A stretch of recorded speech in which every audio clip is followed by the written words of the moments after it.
Bližamo se k koncu, zato bi zdaj v tem bloku zastavili nekaj vprašanj, ki terjajo kratke oziroma krajše odgovore. Nekatera vprašanja so nam posredovali gledalci oziroma bralci našega spletnega portala na naši Facebook strani in po mailu. Pa bi začeli z vami, gospod Zorko. Katera je po vašem mnenju pomanjkljivost Mestne občine Krško? Kaj je tisto, kar si zasluži recimo da črno piko, in kaj je tisto, ki si zasluži oceno odlično?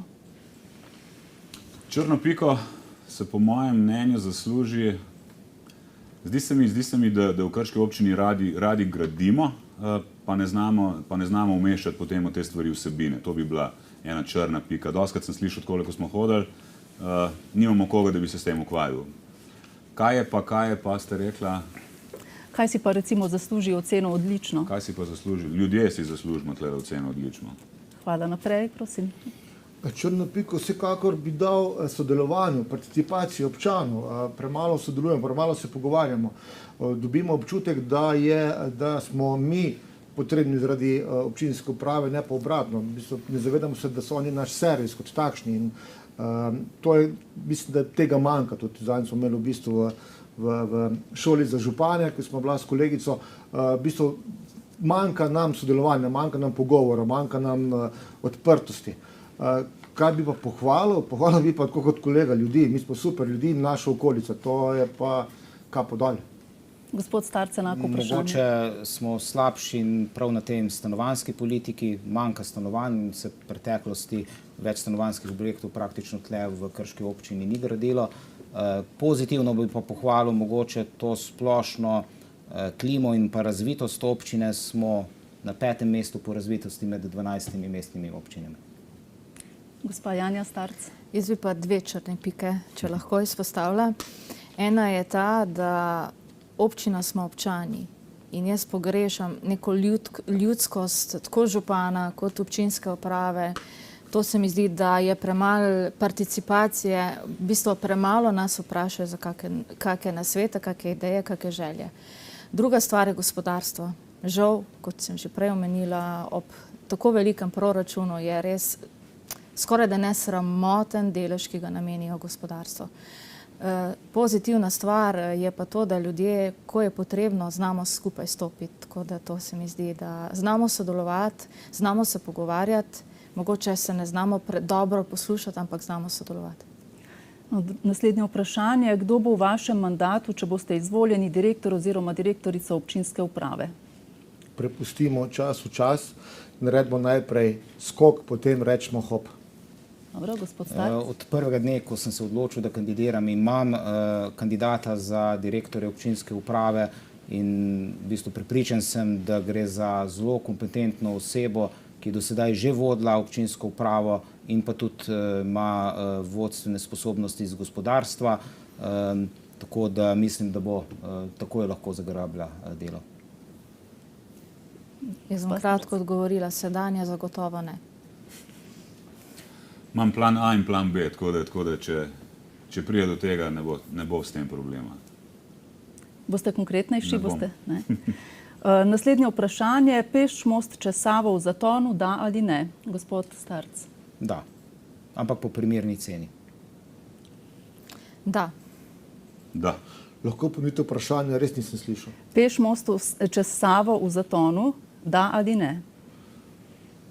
Da, ko bo za to izkazan finančne zmožnosti in ko bo tržišče bolj primerno s cenami, tudi zaradi tega se je odložil ta peš most, če se spomnim.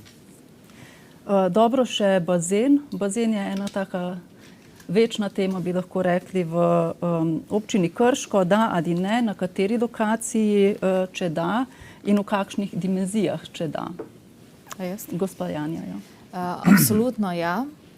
In ne samo notranji bazen, ampak tudi zunanji bazen in večjih kapacitet, kot je sedaj planiran. Zdaj, kar se pa lokacije tiče, meni, ne vem, se ne zdi primerna lokacija ob pokopališču. Sicer se verjetno kakšne zvočne bariere da narediti, ampak vseeno, tam je neka spokojnost, se mi ne zdi primerna lokacija. Imate primernejšo lokacijo v mislih? Ne, nisem o tem razmišljala, zagotovo pa se bi lahko našla kakšna primernejša lokacija. Seveda, bazen da takoj. Kar se lokacije tiče, mi je čisto všeč, zato ker mi imamo v programu tudi idejo Zavoda za šport oziroma športnega centra, ki bi se tam končal od mosta na gor. Drugače pa takoj se lotiti tega projekta in ga izpeljati do konca. 25-metrski zaprt bazen. Tukaj je bilo eno malo more polemik. Ja. Ta zaprt bazen bo namenjen društvom in pa občanom za plavanje. Ne bo kopališki bazen, tako kot smo vajeni v Čatežskih Toplicah, zato hkrati takoj za idejo 50-metrskega odprtega, ki bo pa kopališče in ga bomo lahko vsi uporabljali, kot smo ga že včasih. Ja. Hvala.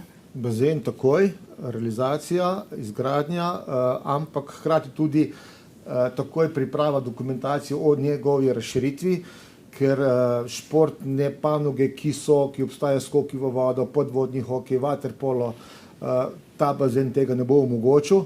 Smo na to pozabili, lokacija bi bila lahko tudi boljša, ampak ne gremo, ker potem bomo delali spet 16 nove lokacije, nove načrte, tako da ne. Je pa lokacija bila boljša v bližini ene šole in pa recimo največja sončni ur lokacijska je na Črnilah v Leskovcu. Hvala, gospod Starc. Da, sem za bazen na predvideni lokaciji, ki je že nekaj časa rezerviran in je v lasti občine Krško. In tudi sem za bazen v teh predvidenih dimenzijah 25x33, nenazadnje se je s tem tudi uskladila plavalna stroka.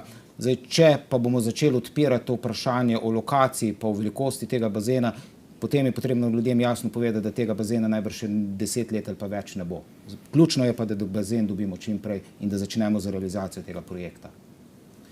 Jaz bi samo, zadnjič so imeli okroglo mizo, športna zveza ni glih plavalna stroka usklajena, bila vse okrogli mizine, tako da so spremenili svoje stališče, ampak prejšnji teden je bila okrogla miza na temo športa, niso bili glih usklajeni, če sem toliko morali.